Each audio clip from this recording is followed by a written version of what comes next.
Good morning. It is 6:30 on May 6th. Welcome to NewsWatch 12 this morning. I'm Brinkley Hill. Right now we're going to check in with Storm Tracker 12 Chief Meteorologist Matt Hoffman. It's a chilly morning in southern Oregon and northern California, at least inland areas. This afternoon, though, will be warmer as the kids come home from school. Temperatures will be in the low 80s or right around 80 in the Rogue Valley. Mostly sunny skies. Take a look at your forecast for today. Up to 84 in Medford and Grants Pass, 71 today in Brookings. We'll top out around 72 in Klamath Falls and 79 in Wairika. Tonight, mostly clear skies, maybe a little bit more clouds towards the coast. Down to 46 in Brookings, but inland it will be a milder night, down to 45 in Wairika and 47 in Grants Pass. The next few days staying pretty warm in the Rogue Valley. A weak storm system will only drop temperatures just a little bit for the Rogue Valley Wednesday and Thursday. We start off with clouds in the morning Thursday, and then skies will turn sunny as we go through the day. Skies should really clear through the morning hours in the Rogue Valley. Look at pollen levels. They're going to stay high for this week. I'll let you know if there's any rain in the extended forecast coming up in just a bit. Tonight, Ashlin City Council could be voting on key cuts to the budget. The Parks and Rec budget facing a $1.4 million shortfall. The community could lose the Daniel Myers pool, ice rink, and several education and senior programs. Last night was the only opportunity for community members to speak on the cuts when Ashlin parent moved her family back to Ashlin, saying this is the community she wanted her family to be a part of. Show up tonight is going to be so important to show our faces and show our families and be there and show how important this cause is to us as a whole community. Cropper hoping counselors will change their plans after hearing from the community and learning what these cuts will mean to them. Changes in sports field rental fees, another concern for families. NewsWatch 12 continuing to track these cuts. More information available on our website. The Jackson County District Attorney's Office has announced that they will not file any criminal charges against a man who stabbed his brother to death last year. On June 8th, Central Point Police responded to a home belonging to Edwin and Sateria Gallo around 4:30 in the morning. They found his brother, Fuavuumu, stabbed multiple times, who later died in the hospital. The DA determined that they could not charge Edwin Gallo because they were unable to prove that his actions were unreasonable in defending himself and his wife. New this morning, OHSU and Legacy have announced that their intended merger to be Oregon's largest healthcare system has been terminated. In January, more than 2,300 Legacy nurses voted to join ONA. Oregon Nurses Association said they're disappointed with the termination of the deal, but it will not impact ONA's ongoing workers. ONA says their nurses will continue to fight for fair contracts and for a stronger healthcare system in the state. Klamath National Forest announced mushroom picking permits are now available for purchase. Take a look at your screens. There are 3 different types of permits available. Each permit is a different price and has different restrictions.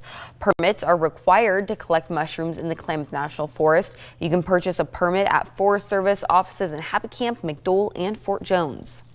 Clinica and the Rogue River School District are teaming up to open a new healthcare center for kids. It would be based in the school district's new early learning center this fall. This health center will allow students to receive care during school days, even if they have another doctor that they usually visit. All services are offered on an income-based sliding scale for insured patients.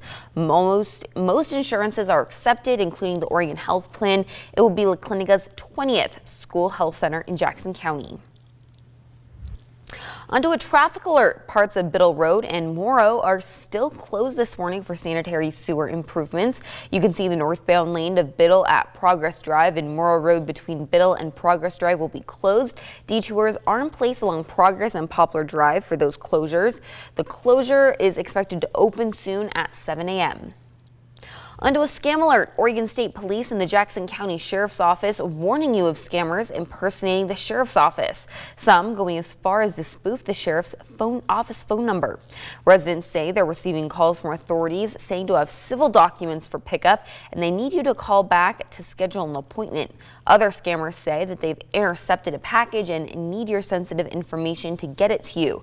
JCSO also says that there are text message scams of unpaid tolls going around. Police agencies say it not to fall for any of these scams. And if you receive a phone call like this, hang up. The sheriff's office as well as state police will never ask for any money or sensitive information over the phone. If you get a call, hang up immediately and don't give out any information.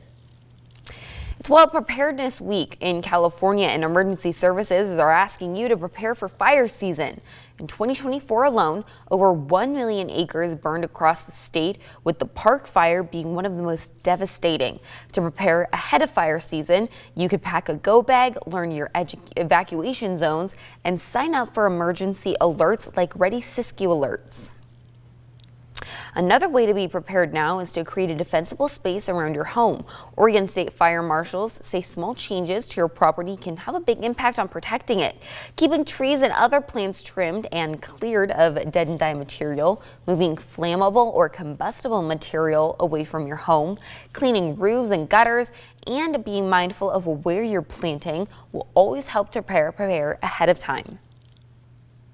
On to continuing coverage as student workers continue their rallies. Popular events on campus are facing disruptions. Negotiations continue between the university and student workers who are fighting for, among other things, better wages and protocols. But throughout the past week, there have been several altercations involving the striking student workers. The university accusing them of being disruptive and intimidating to others on campus. A current investigation underway after the exterior of Johnson Hall was vandalized. The union denouncing those actions, saying they want to remain peaceful. We are labor organizers and are acting within our legal right to strike and, peacefully demonstrate and strike and protest, and we, stick to that. However, because of the incidents, the ASUO is reducing operations to the annual Spring Street Fair by 1 day out of caution. That decision concerning for vendors who spend weeks preparing for this event. Student union workers say they're willing to strike for however long it takes for the university to meet their demands. Tomorrow, travelers will need a federally compliant form of ID to fly domestically or enter certain federal buildings. Real IDs look like regular driver's licenses but feature a gold star. If you don't have a real ID by Wednesday's deadline, you need another form of federally accepted identification to board a flight like a passport. But for a full list of acceptable identification, you can head to our website. A Rogue Valley family continuing to rally in support for their son, William, a young boy fighting Duchenne muscular dystrophy. After the inspiring We Row for William fundraiser, the community is now coming together once again. At the Children's Museum of Southern Oregon, getting soaked is a badge of honor. Might not be the funnest thing to have water dumped on your head, but people are excited to be part of it, so it's awesome. The museum is hosting Buckets for Breakthrough, a family-friendly fundraiser to help 5-year-old William get life-saving treatment for Duchenne muscular dystrophy. Every dollar counts at this point. We are at the finish line right now. I think our smallest donation was $2, and that was fantastic. I mean, we are excited about every single dollar that comes in. William and his brother both attended the Ivy School preschool at the museum, making this mission personal for the staff. Early childhood education is so much more than just supporting the child. It really is about supporting the family and wrapping ourselves around a family in support in whatever way we can. And whether that's, providing extra services or connecting families to resources in our community.